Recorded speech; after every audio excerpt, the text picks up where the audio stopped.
Man, that took too long. Mercury retrograde is live and well right now with technology going, folks.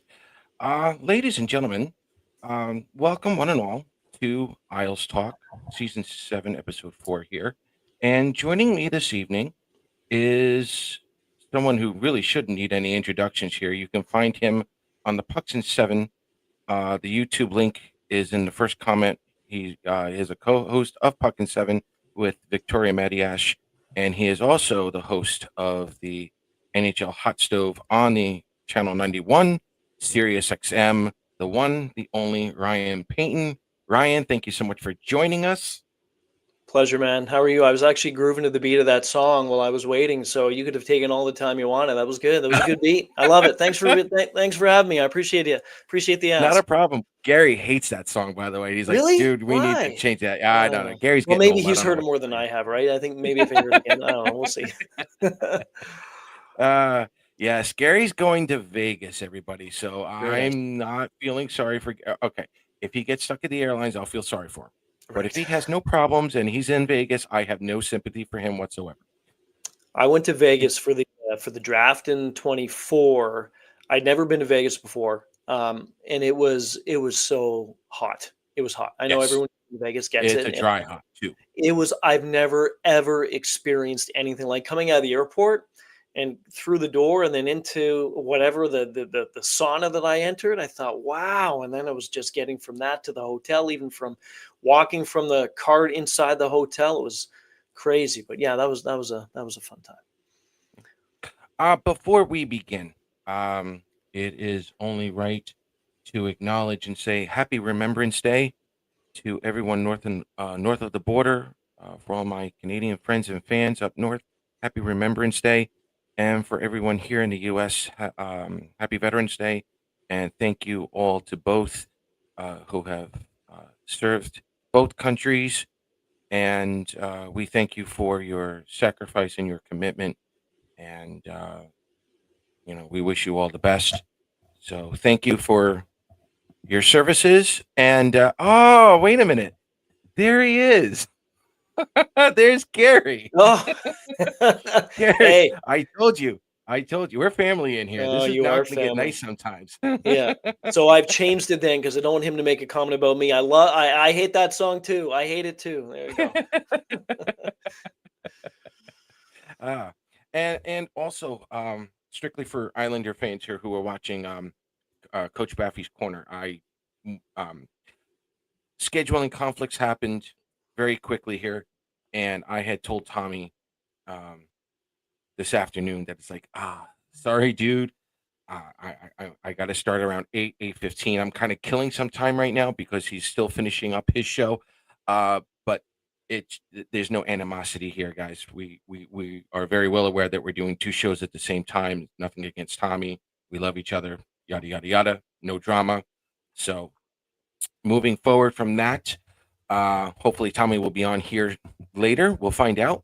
But Ryan, I gotta tell you, bud, when we do shows like this, we want to come in, and in this case, I do have a drink. It's Yeah. ginger ale. We come in, we all start talking hockey. Yeah. Sometimes it's Islanders, but I wanted to bring a different a different story today. A couple of different stories. I wanted to talk about briefly the NHL as a whole this year. Mhm. I want to talk about the Olympics. Yeah. We're going to talk about that mushy middle with every team basically in, having the same records for the most part. And then we're going to get your take on the Islanders from someone who's outside of Long Island. Sure. So before we get into the Islanders and everything else, for you guys in the chat, this is what I want to see. I want to see the kissing up here because this is the only way you guys are going to get your little comments in here during the show. If you behave, I'll bring your comments in here. And that includes you, Gary, because you're not here right now. So, having said that, Ryan, I we're going to look back at this season Mhm. 10 years from now, maybe even less, 5 years from now. as a hockey fan, we've got Crosby and Ovechkin, the combination. This could be their last year together Mhm. in the NHL, and at the same time, we're starting to witness Celebrini and Bedard. Yeah. We've got Erik Karlsson still winning with the Penguins. You've got Cale Makar with Colorado.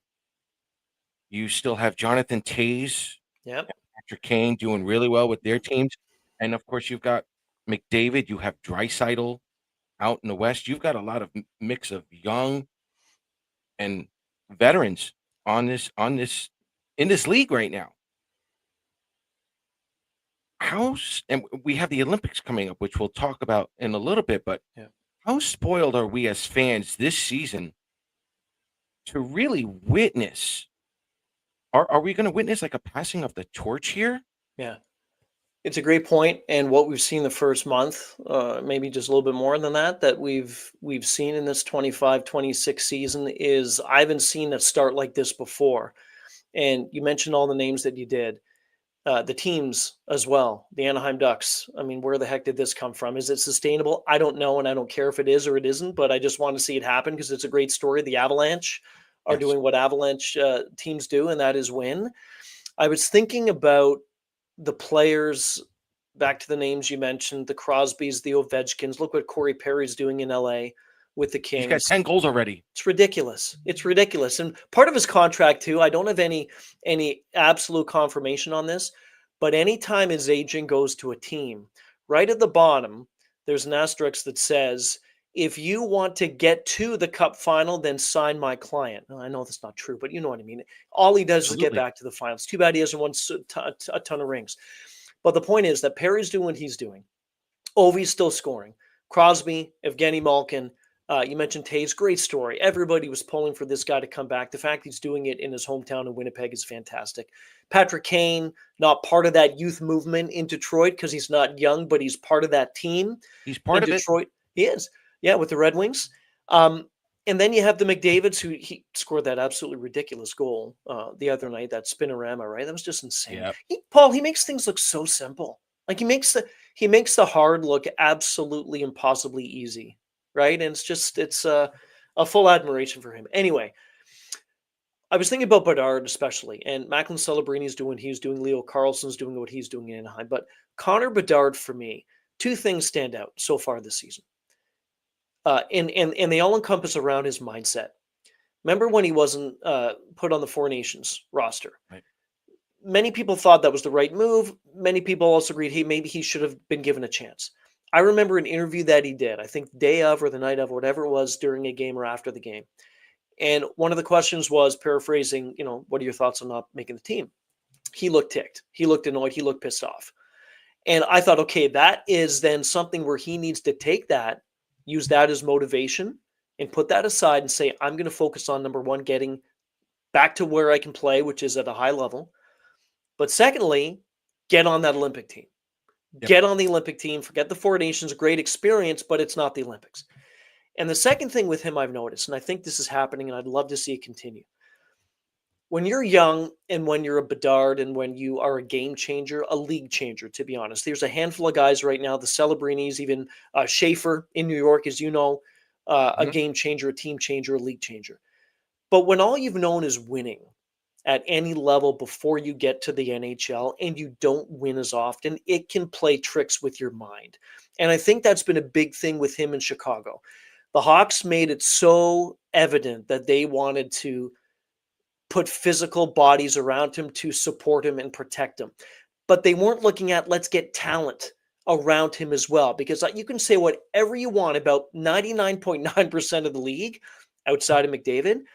But as good as these guys are, say a Jack Eichel, just throwing a Jack Eichel out in Vegas, he's surrounded by some pretty good players. So if you're surrounded by better players and better quality, you're going to be better at what you do.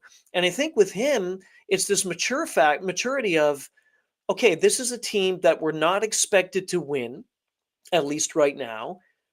But let's put that aside and let's really just take this team on my back and stop stressing about not winning, because it's not going to happen for a tiny bit. Chicago's moving in the right direction.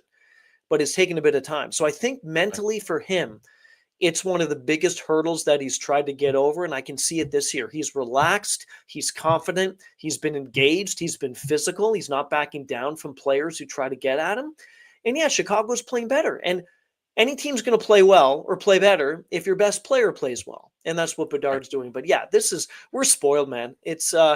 I hope this continues, and I hope we're all taking great appreciation with this, because this first month has been awesome. I would personally love, again, Ovechkin just racked up 900 goals. Crazy. Crosby's still racking up his points. Yeah. Hockey gods permitting, give me one more Pittsburgh Washington playoff matchup. Give Oh, me one more. count me in. Count Yeah. me in. Yeah. Like, honestly, I don't care if they were, yeah, give me that one more time. It's being asked around in the NHL, among fans, who would you start your team with? Celebrini or Bedard? Yeah. I would still go Bedard Okay. And why is that? for almost everything you said. Okay. The Okay. skill set for Yep. him is there. Yep. Again, you want to start again, Islander fans, you know this. You normally start from the goalie out, defenseman, center, whatever. But Bedard can do both. He can play center at times, but he's more of that winger, but he's electric. Not that Celebrini isn't, but Bedard has that other element, that wow factor that Celebrini is just introducing everyone to right now. Yeah, it's a great point. It's a great point. He's doing that now. Yep. This is his coming out moment, Hmm. but Bedard's been doing it for a while now, and he for me, I would start Bedard. How about you? It's a close one for me, but I Yeah, think that I would probably do that as well, because we've seen one more year of a sample size with Connor, and right, outside of Celebrini. I think one of the biggest benefits, or one of the things that Bedard has that, well, to be quite honest, not many players in the game have, is that shot. He has one of the best shots in the game. And I was looking the other night when he scored. I can't remember the team that they were playing, but he went in. I think it was a power play. It's kind of like Ovechkin. You know that Ovi's going to get the pass at some point in his office, and nine right, times out of 10, no team can stop it. You know what's going to happen with Connor as well in Chicago. He comes in on that wing, gets it on the high slot kind of thing, and then he just rips it top shelf. And I was looking at the one goal that he scored, and I thought, if I was a goaltender, again, I've never, well, I was when I was very young, but again, not at the level at all to make it to the NHL. But right, if I was a goalie and I knew that there was a power play coming up for Chicago, my game plan would be, okay, yeah, I got to stop all four of the other guys on the ice, but I know the puck's going to get to Bedard, and I know that he's going to go top shelf. But even then, they couldn't stop it. And right, so I think one of the biggest things with Connor is that he has that shot. Not saying Celebrini doesn't and may not, but you can't teach that. Like, that's just pure skill. right, And he's worked at it. So I probably would go with, because of we've seen one more season with Bedard, I'd right. probably go with Connor as well. Again, like you said, not taking any disrespect at all toward Macklin Celebrini, heck of a player, but I just think because we've seen one more year of him already, I think I'd go with Connor. Yeah. And the fact that we're saying Connor and not calling him Bedard, he's the only other Connor we call by the first name is McDavid. Is So I'm McDavid, right, right, yeah. So hey, I'm right. in the same category now. Yeah. Well, let me ask you. Let's bring them both in at the moment. Okay. Celebrini, Bedard, in this case, Leo Carlson. We got some young kids leading the league as of right now. Yeah. They're in the top 7 in scoring. Top 5 maybe, depending on where they are, by the end of the night. Let's talk Olympics. Do you think these kids should get in? Absolutely, I do. Absolutely, I do. And the biggest reason is this. Well, two. Here's one B first. One B is they're extremely talented, but one A is this, and the game has changed. Years ago, if you and I had this discussion, I mean, it's been years since the NHL has gone to the Olympics, but years ago, there would never be a discussion of, okay, we need some youth to come in, some skill, we need experience. And because these players haven't been there before, they're young, they don't know what it takes to win at that level, to play for your nation. That's all garbage to me. It doesn't Right. matter. It doesn't matter whatsoever. The way that these kids are brought up and how they're groomed as not just humans, but also hockey players, it's Right. completely different. So I think, and look, we know the Olympics is a different style of game. I know between Canada and the US, it's going to be physical. I don't think we're going to see what we did in the Four Nations. That was Right. pretty nuts. But it's not going to be as physical because that's what the Olympic Games are pretty much about. It's So the then if international rules, right? that's right. So if that's the case, you got the ice. Why don't you give these young guns a shot? Give them an opportunity because it's not like you're going to go wrong. I remember when Crosby played with Bedard last year at the Worlds. The two of them were absolutely sensational together. So Yeah. why not put them on the same line? Doesn't matter Right. if it's the Olympics. Doesn't matter if it's a scrimmage.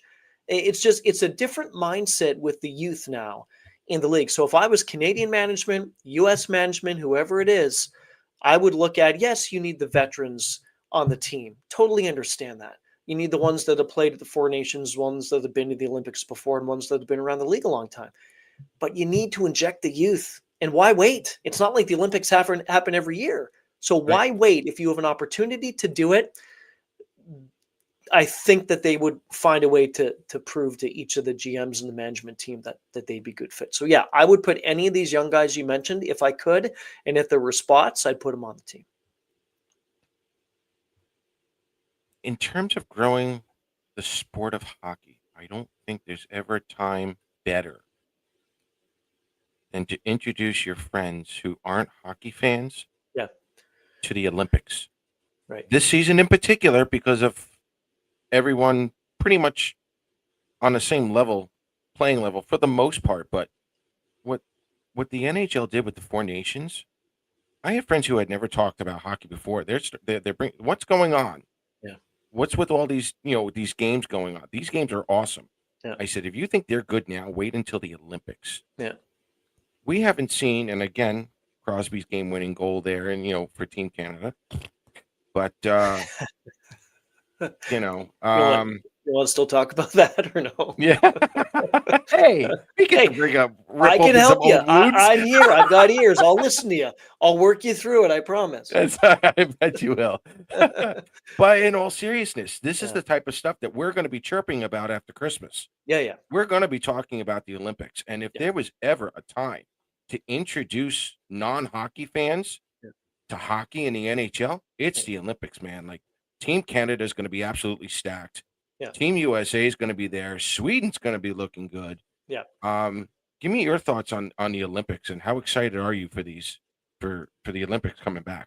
It's always for me, and this is what any Olympic sport is: it's the best in the world against the best in the world, and get best in your country. So you're on the world stage, and if you're the best in that sport and the best in that profession, you should get a chance to play. So I'm so glad the NHL is going back, and the Four Nations. It was a great point you mentioned. It kick started.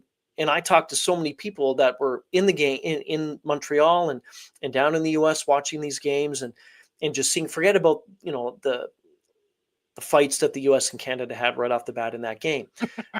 Outside of that, it Right. was an incredible hockey tournament. And you kind of Yeah. wished it was 6 nations, 8 nations. I am a huge proponent of get rid of the NHL All-Star game. Right. I've get rid of it. Try to do the Four Nations now. I don't know if it's not the Four Nations, maybe backpack on that or piggyback on that a bit and try to do something like that each year. The skills competition in the NHL for the All-Star game, I think, is ridiculous. It's Right. lost its, at least for me, it's lost its flavor. I have no interest in it. The I don't game watch itself, All-Star who Weekend. cares about it? The players don't care about it. The goalies are just sitting out. It's like they were taking shooting practice the whole time, and luckily for them, they only play one period. So, what Gary Bettman and everybody else involved in that saw at the Four Nations, I absolutely know that they thought, "Wow, thank goodness we're going to the Olympic Games," and I can't wait for this. I can't wait for the games. Bill Guerin said the other day that it's not a bad problem to have when you really have to look at, say, you've got 50 potential players to join your US team and you're up all night thinking about 50. It's not like you have 10 or 15, then you've got to add ones and find here and find this. No, you have an embarrassment of riches in the US, Right. you also do in Canada. Both teams will be stacked.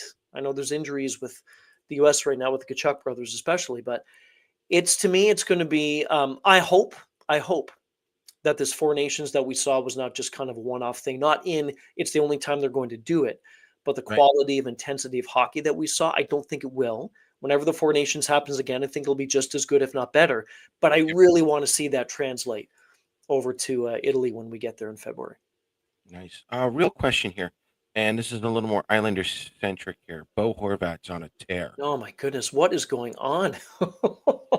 Yeah, we'll get to the Islanders a little later on, but a player like Bo Horvat, Yeah, um, who is on a tear right now, is he going to get a stronger consideration for making a team? Or players who are on a tear, do you think they're going to get some kind of, you know, okay, do we bring in the hot player, like yeah, bringing in a hot goalie? yeah.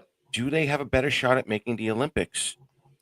When they're on a tear. Now, mind you, for Horvat, he has played in the World Championships before. Right. He's very much about representing the Maple Leaf, so he Yeah, may have an advantage. But yeah. in general, players who are on a tear early on, do they have a better chance of getting on the team, or what's your thoughts on that?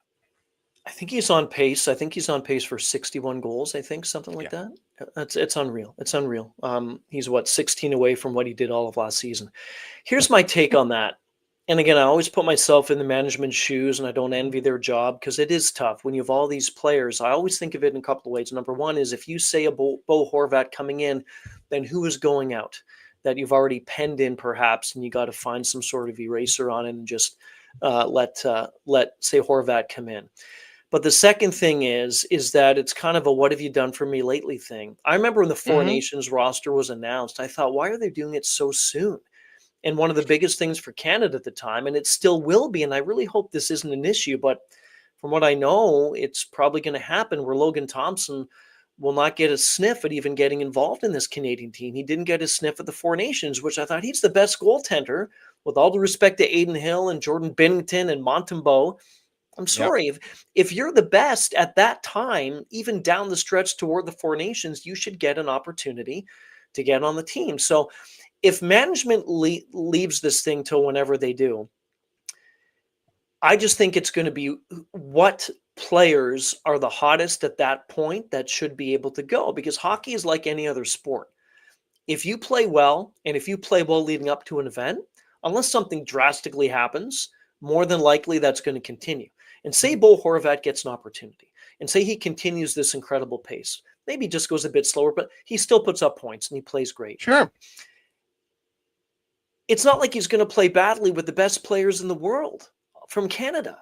If you and I were Bo Horvat, I'd think, wow, I get a chance to play with Mark Stone or whoever, put me on a line with McDavid. It's not like Right. my game's going to diminish. I'm going to No, probably play a bit better because of the quality of players that I have you're around leveling me. up. Exactly. Right. Yeah. So in that aspect, I think that management should look at who is the hottest player as close to the Olympics as possible and as close to when they have to make that announcement of the final roster. So, but I don't know. It seems like some of the jams in different countries seem to stick with a lot of players that have been there before and they've done that before. They have some sort of loyalty, even if they're not playing as well. But to me, it's what have you done for me lately? So yeah, it's a tough one. But if anyone's playing decent hockey, I certainly would give them an extra look than I would others. Beautiful. And for those of you who have friends who are not big hockey fans, get them into hockey. Get them into the Yeah, sport this season. that would be a Get very them good prepped for move. the Olympics. Yeah, very good move. Get them prepped, folks, because that's going to be bananas Yeah. in February. Hey, let me ask you something in Sure. this, and let me throw this back at you here. And I've had this discussion with so many people. I've also had this discussion with NHL players as well, who have won a Stanley Cup and have won an Olympic gold. I've always asked them, what is more precious to you, an Olympic gold, winning for your country, or a Stanley Cup? And probably 75% have said an Olympic gold. If you won both, what would be more precious to you? I probably would go Olympic gold. Okay. Yeah, I would too. Yeah, Yeah, I would too. yeah, and it's just kind of like my family upbringing too. I have relatives who were in the Navy, the Okay. Army, Okay. whatnot. So Yeah. there's, if I were a hockey player and I had the chance to win a gold medal or Stanley Cup, I'd probably go gold medal. Like the level of emotion, Yeah. I think, is so much higher because now it's not just a large fan base; it's a country. Yeah, and you're playing for the And like you're wearing the country on your back and on the crest, right? Like it's yeah, I can only imagine what that feeling is like. yeah. For me, it would probably be the Olympic gold. Great question. You? Yeah, same thing. Yeah, same thing. Okay. And another reason why probably is because the Olympics don't happen every year, right? The Stanley They Cup don't. does. Yeah, Stanley Cup Right. does. So you have a chance to win the cup You every can win year. 2 Stanley Cups. That's right. That's right. Yeah. So because it's not as regular a thing as the Olympics, if you get a shot, and say for example too, you win the Olympic gold. And then the next time you get a chance to represent the Olympics, I don't know if you have an injury, God forbid, or something happens where you can't go, and that's your only shot at it, right? And you end up getting it. So that to me would make it even more special. Yeah. Robin. USA for the silver. Robin's from up north, so yeah. USA for the silver. Robin, that a boy. I see the Canadian flag. There we go. There Yeah. we go. Nice There we shot, go. Robin. Love you, Robin. Uh-huh. Here we go. That's gonna be going on for months, I can tell Hey, you that right if now. All I'm right, on again, he can comment anytime. I'm good. here There we we go. go. I love the US too. I just want to say that. So let me get it out. But Absolutely. yeah, there we go. No, no, no, no, but we I get love to our hate each Southern other for like family. a week or 2, and then Sure we can.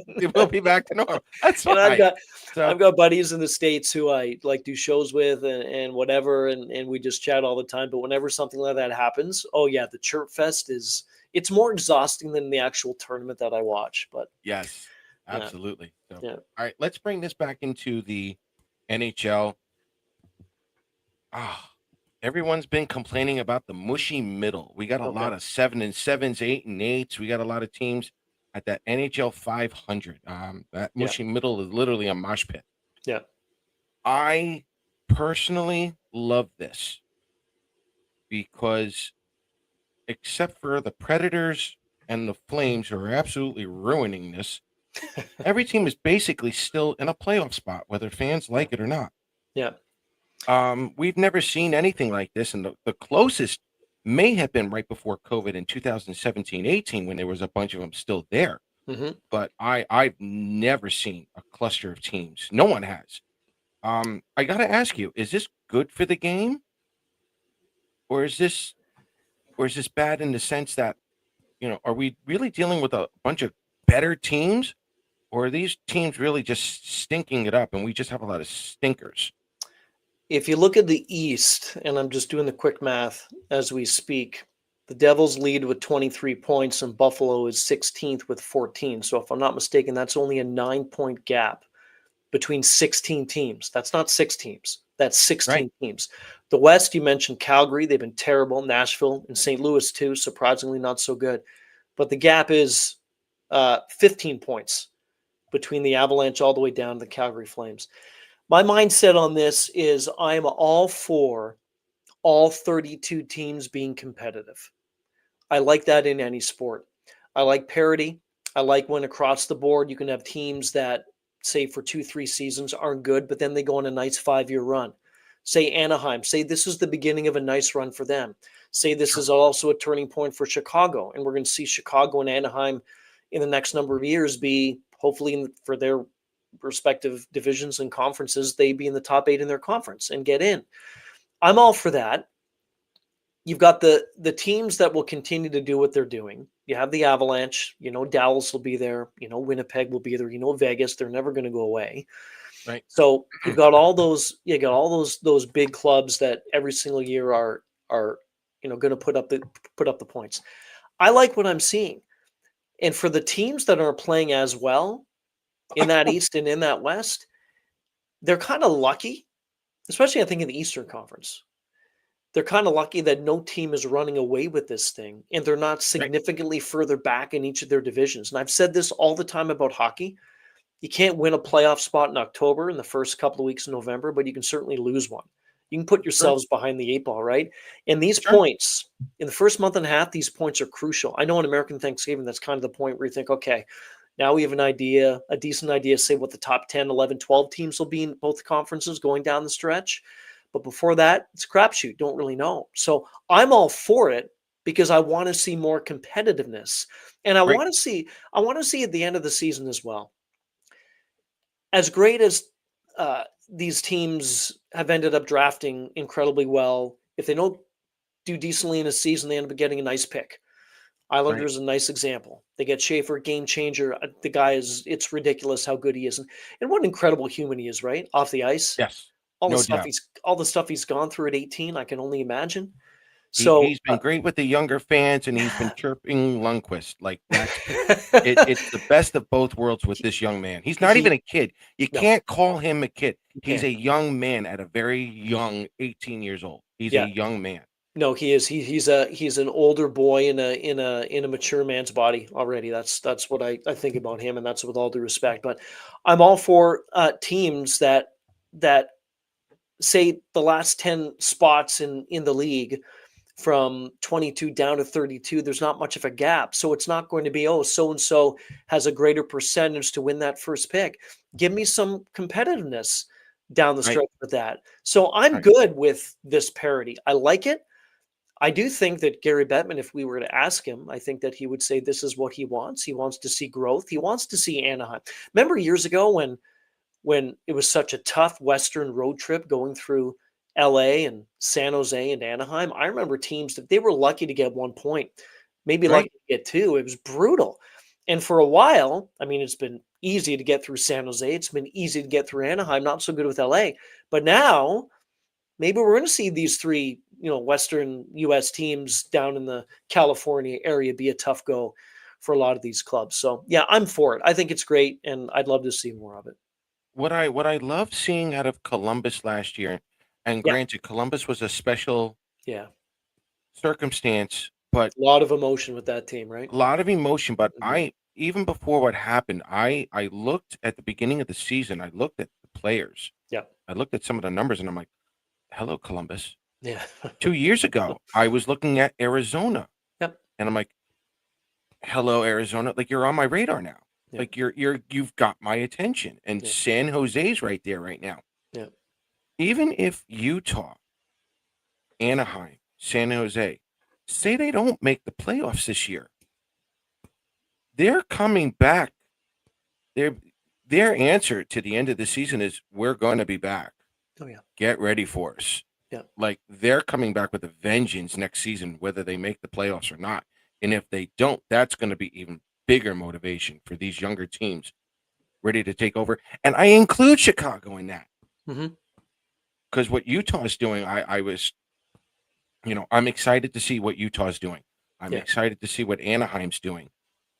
Chicago's right there, but out in coming back east, you had Montreal finally making the playoffs after a yeah, while. yeah, Columbus was a great story. I'm not sold yet on Philly, but there's stuff in Philly right now yeah, that's just like, yep, okay, here we go. It's like we talked about before with Crosby, Ovechkin, eventually moving over to Celebrini and Bedard. We've got some teams that have been here for a while. Now there seems to be that phase of a change coming soon, and I personally I love everyone that's actually, I don't care if they're on a pace for 82 points. They're all there, yeah. and you can't knock them out of the playoffs because, like you said, no one's running away with it. No, But on the flip side, you've got teams like Washington, you've got teams like Florida, even Boston. You got a lot of teams with injuries right now. Jersey just lost Dougie Hamilton. yeah, yeah. Like, in favor of what you just said, a lot of these teams won't be able to run away with it Right. because they're all hampered. Yeah. So if you're in that opportunity and you're in that situation right now where you're hanging in, make sure you do. Because if these guys come back healthy, which at some point they will, and the teams, if they're playing decently well when they do come back, then they're just going to get even better. Columbus was a great story last year.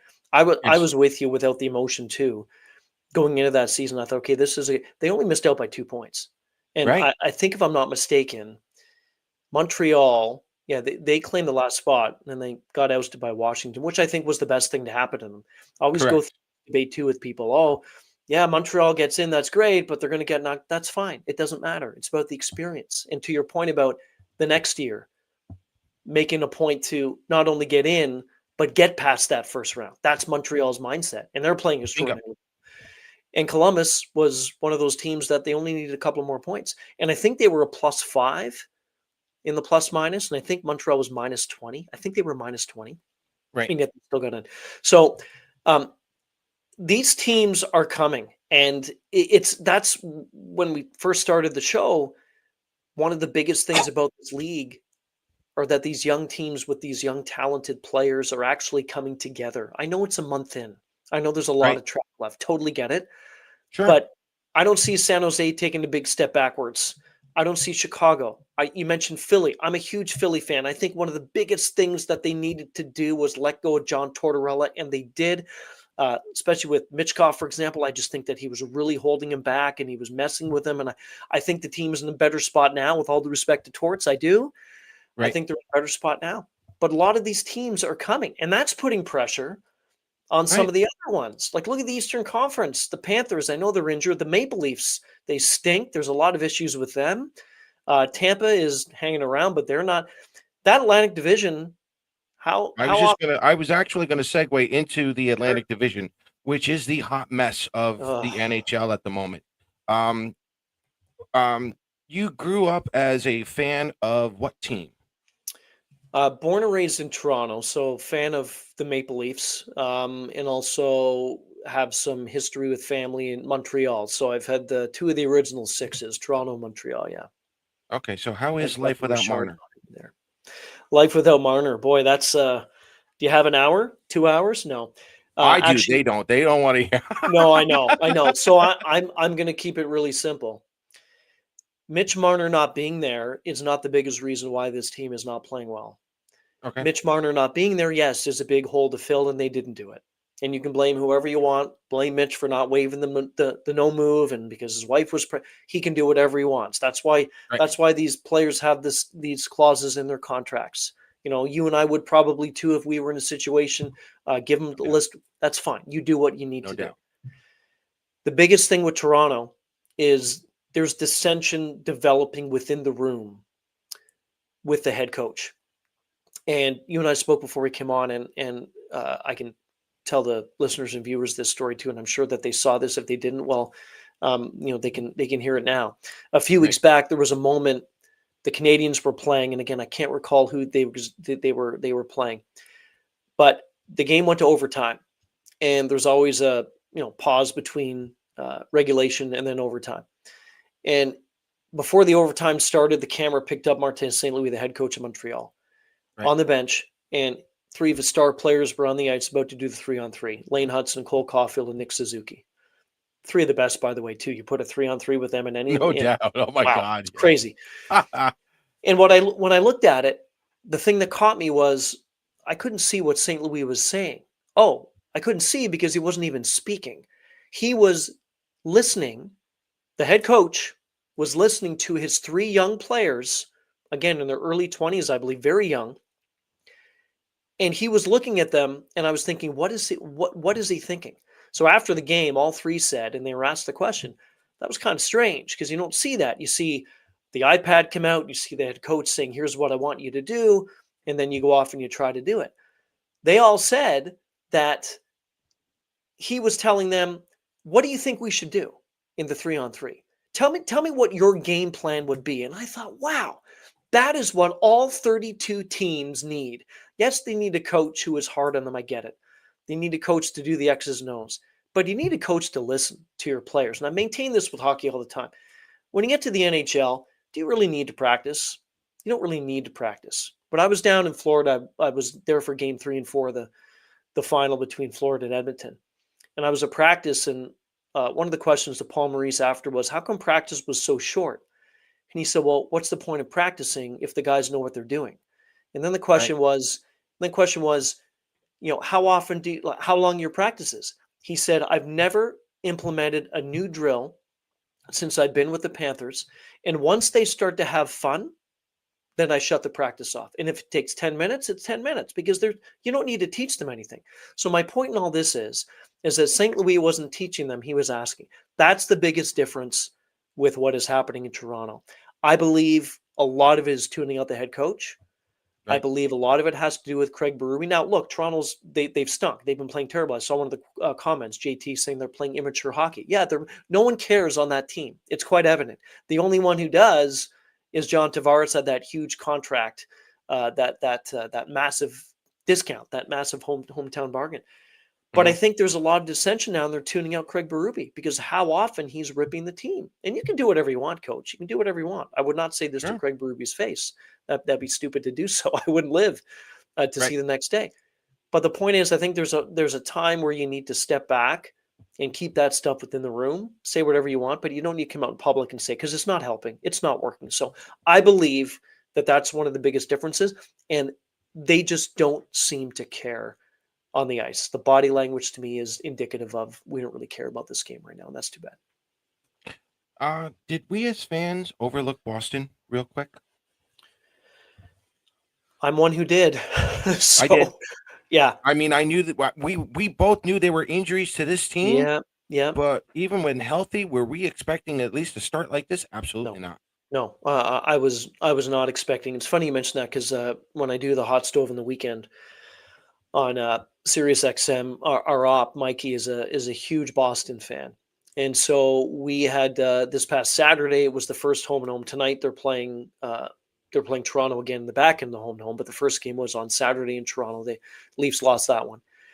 And Mikey, during the breaks, kept saying, and I said, look, if you want to come here and talk about this, you can. He kept saying, look, I'm telling you, there's something about this team. And I said to him, I said, okay, well, what is it? That's an easy thing to say. Right. But he said, there's something different about this team. I see some here. Marco Sturm has done a great job. He's done a great job.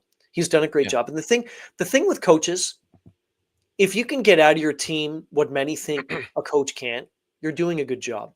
And I agree. Right. Marco Sturm has done a great job. I didn't see this coming at all. And it's not really too with some of the other heavyweights in the Atlantic or heavyweights in the Eastern Conference not playing as well.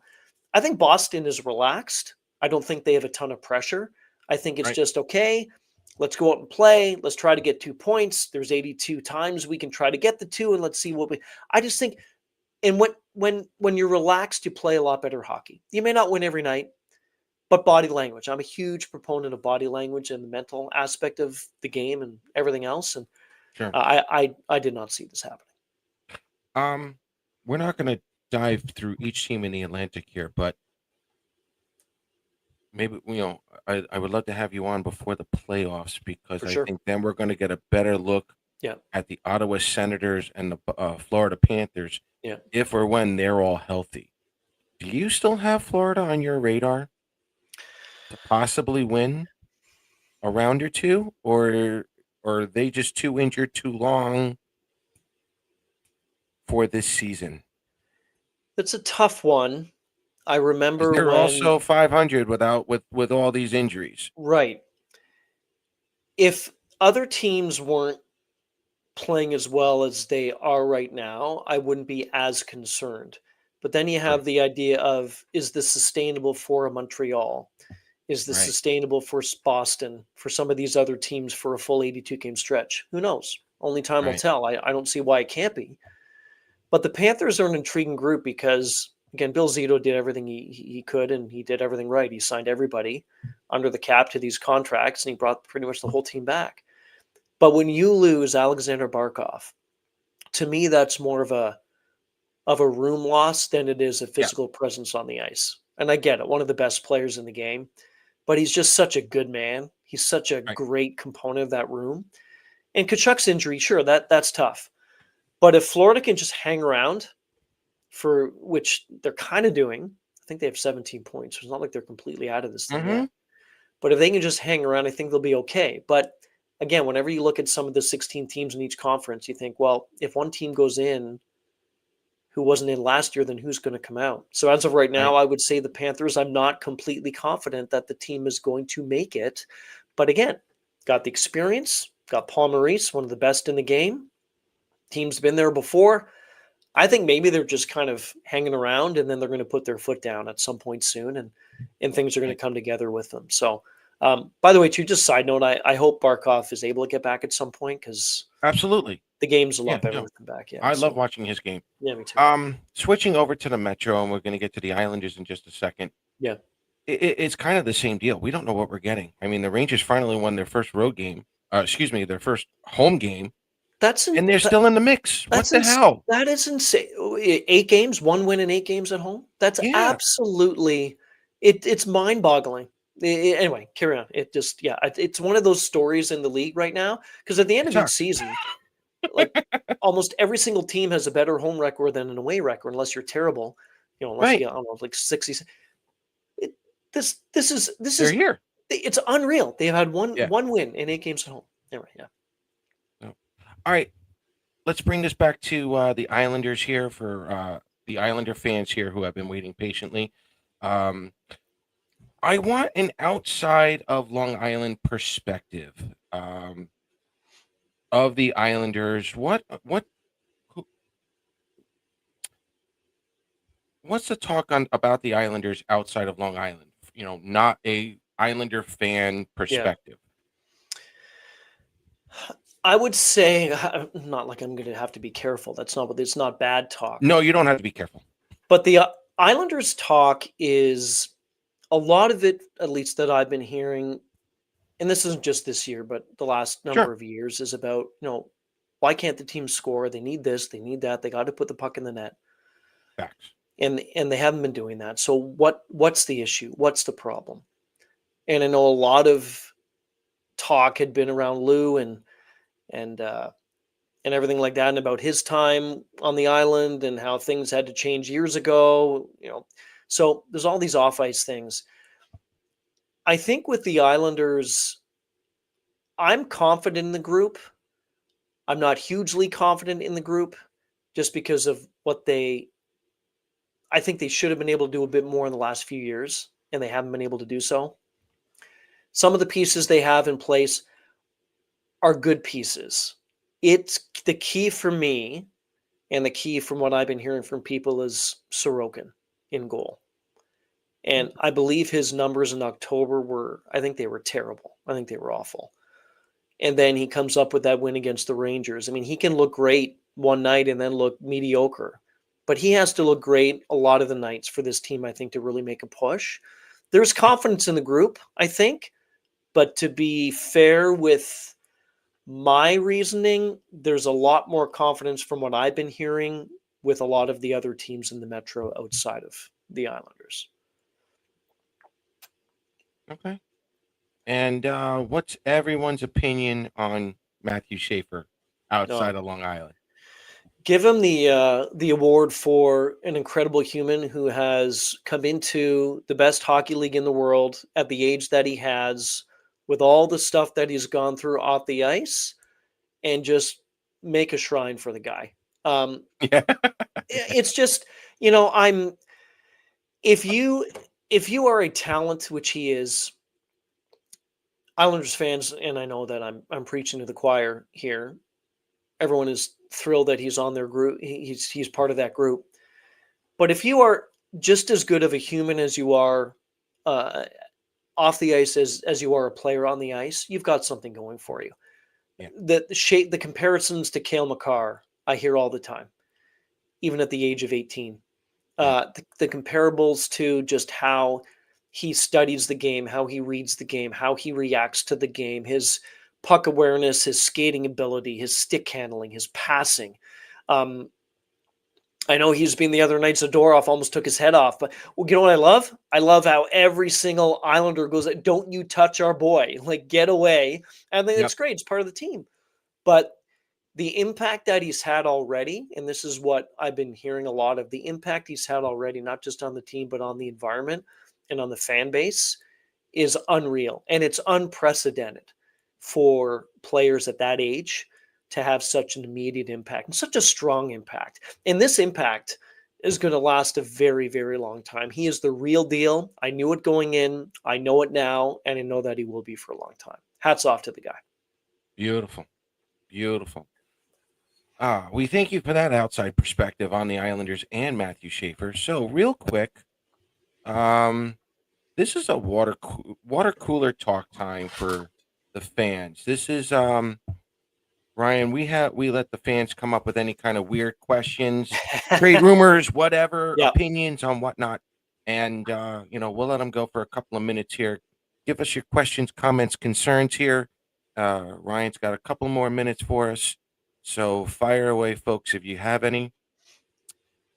Robin, she's right on this one. Schaefer gets his shots on net. No doubt. He's Yeah. putting everything in play.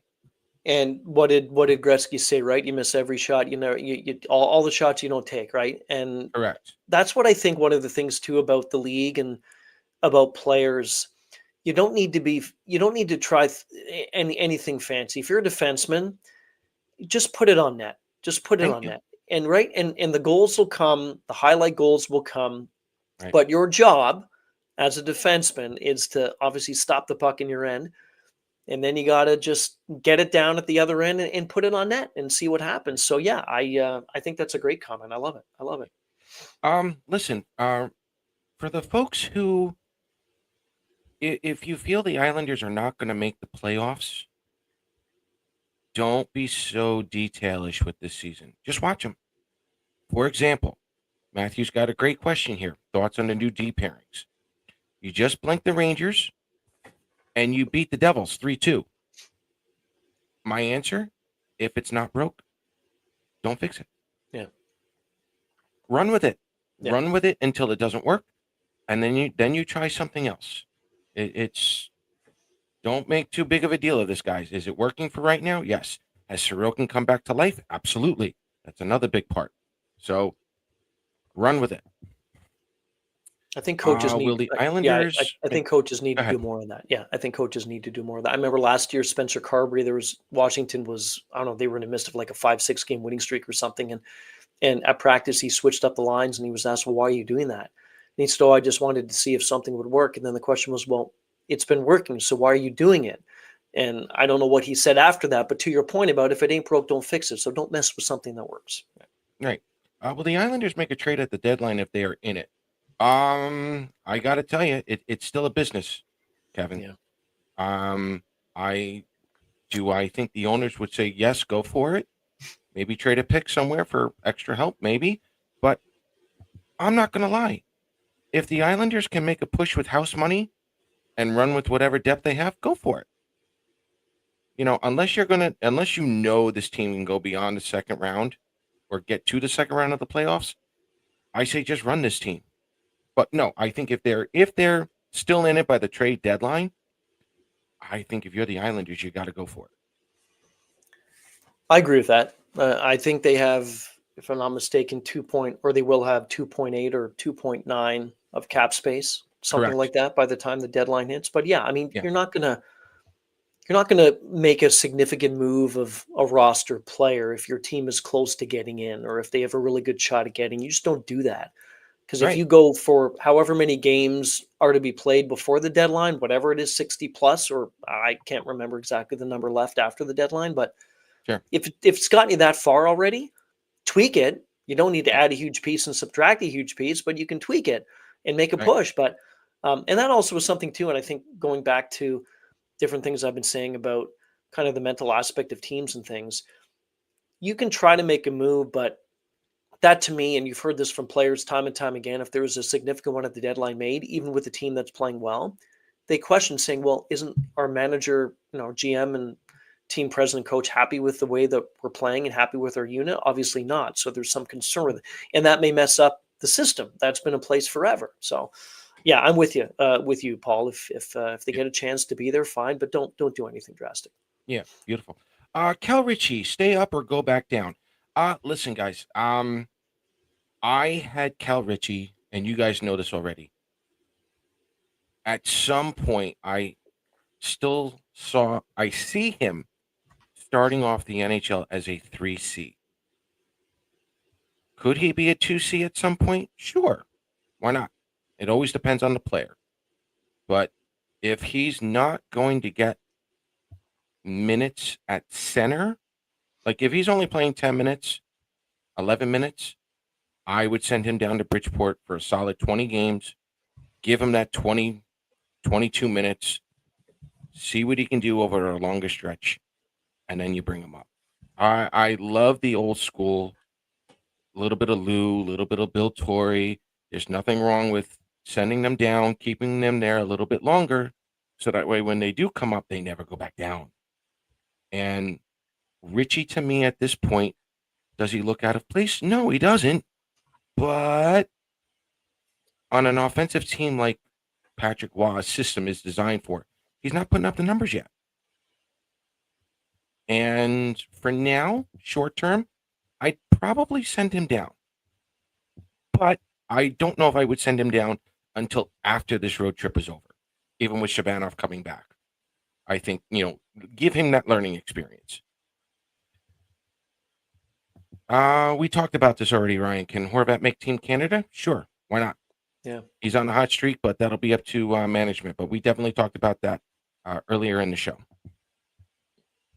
I'd put him in if it started I would. today. He's got a 200-foot game. Ryan's Yeah, right. if it started tomorrow, I'd put him in for sure. Yeah. Beautiful. Staying healthy is key for the playoff spot. Absolutely. And I think that's with every team, Leo. This year, it's definitely proving that.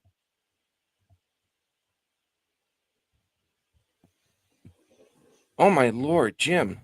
What's your ultimate fourth line look like? Too many forwards right now. Oh, there you go. Take it away, Paul.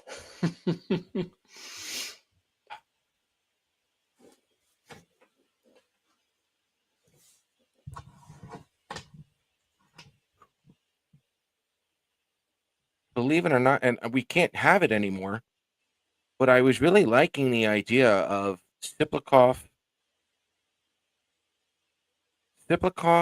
Cal Ritchie, and Heineman.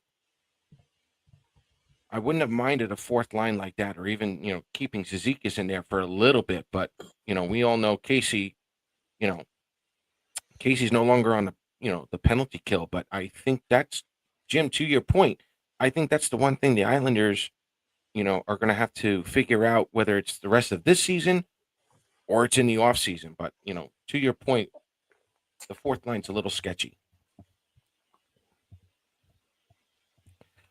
Do I think the Islanders can challenge for a playoff spot? There's a lot of teams ahead of us. Like that mosh pit's for real, folks. Blunt, honest answer. I don't know. We don't know. You ever been in a mosh pit, Paul? Yes. Yes. Yeah, I know. Yes. It's just like flashbacks right now. Yeah. No doubt. It's not pretty. But kind of like this season, it may not be pretty for the Islanders. But again, like Leo said, if the Islanders can stay healthy, things go right, who knows? Let's see here.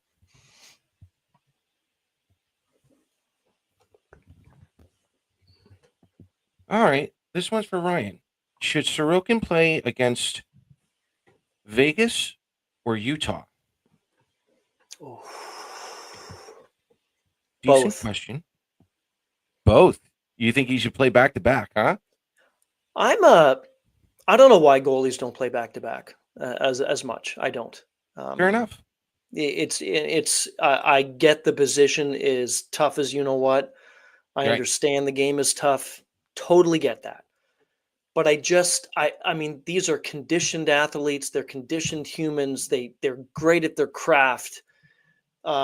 You play 2 hours 45, and then you got to get up the net or travel, whatever it is, even if they're home and homes or you're at home, and then you can't play the next day. I don't, not like you can't, but the coach always 9 times out of 10 says no. Out of those two, that's a tough one. I would play him half a game 1 and half a game 2. No, I would probably take Vegas. Always, to me, if you have back to backs, I think Right. if you're gonna choose your starter for one or the other, always do it for the first of the back to back games. So I'd go with Vegas if they play them on Thursday. I think you said. Fair enough. I know. Everyone loves that greasy first line. Everyone loves Heineman with Horvat. I know I'm conceding that, but as a fourth line, we would need like another Heineman type, another active skater, can put the puck on net like Heineman can. He's got a great shot. Maybe another Cal Clutterbuck in that version is probably what the Islanders need at this point.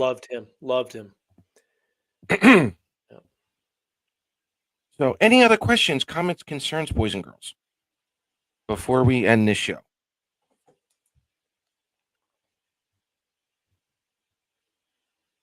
All right. So before we end the show, Ryan, where can um, people find you on social media? Where else are you active on? On X, Ryan and Peyton. On Instagram, same thing. I've got the YouTube, a couple of YouTube channels, Pucks and Seven. So youtube.com at Pucks and Seven. So click on that. You'll find my podcast with myself and Victoria Matiash. This is our fourth year doing that, so you can do that.